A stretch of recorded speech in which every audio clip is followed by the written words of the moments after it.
Good morning, Josephine. This is Wan Lin. After we finish your tax return, I also have some questions and issues to want to talk with you. First of all, your husband um, doesn't own anything this year, thanks to the large depreciation expense on the Schedule C. And the refund your husband will get is $54,690. For the second question you asked for the itemized deduction schedule, I want to first of all I want to address the medical and the dental expenses in the first column. We add the medical expense and minus the medical expense reimbursement which is provided by your employer, because this reimbursement will be beneficial for both you and your husband. And for the taxes you paid, which is the second column of Schedule A, we take out the state and local tax in the last year of prior year, and adds up the state and local taxes in this year of the first 3 quarters of this year. So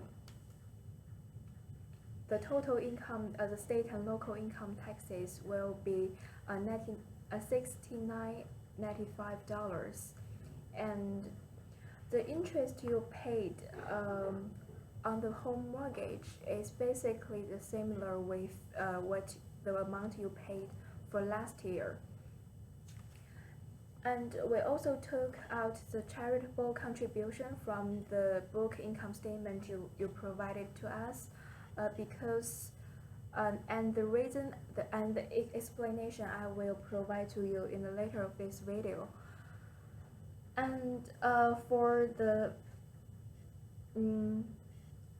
tax preparation fees you provided to us, after the income limitation, you will we deduct $77 for this 2,200 tax preparation fees, and we also deduct the whole amount of the gambling loss because it's lower than your gambling winning.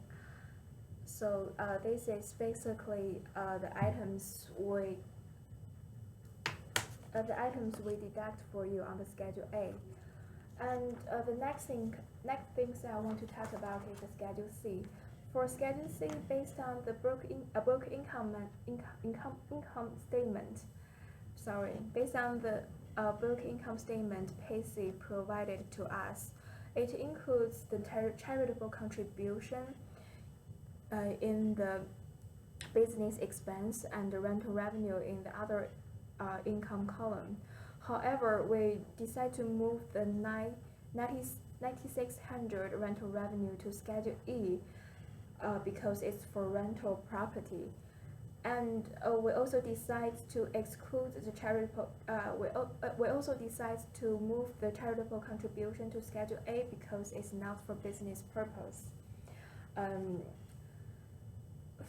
Compared with the Schedule C from prior year, the net profit on Schedule C this year is much lower than last year. Payslip only gets net profit of 283 on Schedule C, which is a good news because it lower Payslip's AGI to a really small amount. This big change is mainly because of the depreciation expense and Section 79 expense. So here is a big suggestions and tips for you and any other small business owners.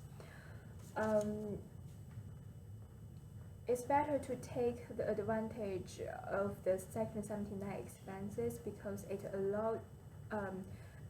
allows us to take immediate deduction from our capital assets. So although the amount of 79 expense varied each year, but you can definitely have immediate tax benefit from that because it's a directly deduction. And for the depreciation expense, I also want to address the method we use to calculate the depreciation. First of all, the income limit we use for depreciation is the net profit on Schedule C without any depreciation. And we also bring the meals expense to 50% because the only 50% of meal expense are deductible. And the method we use to calculate depreciation expense, we stick to the long to short and high to low rule to choose the 500,000 new furniture as our 79 property. So we take out Section 79 expense of 362,000 from the original basis of new equipment, the new furniture. So this will change the conversion method to mid-quarter because after we take out the 362,000 from the new furniture's original basis, the remaining basis of assets we purchased in fourth quarter has already been 69% of the total assets we purchased in current year. So it forces us to change the conversion method. However, Payce can also choose to max out the fourth quarter assets and continuously use the half-year convention to prevent messing up the calculation and the conversion method. However, if Payce chooses to do this, the net profit on Schedule C probably will be larger, so it will potentially increase your taxable income. The other big shift from last year's tax return is the education credit, and it helps you to bring your tax to zero. This year, Payce is qualified for education credit because of his lower AGI, which is adjusted gross income. Basically, Payce has two choices to file the tuition fees or the education credit. However, we choose the education credit because if we file the tuition fees,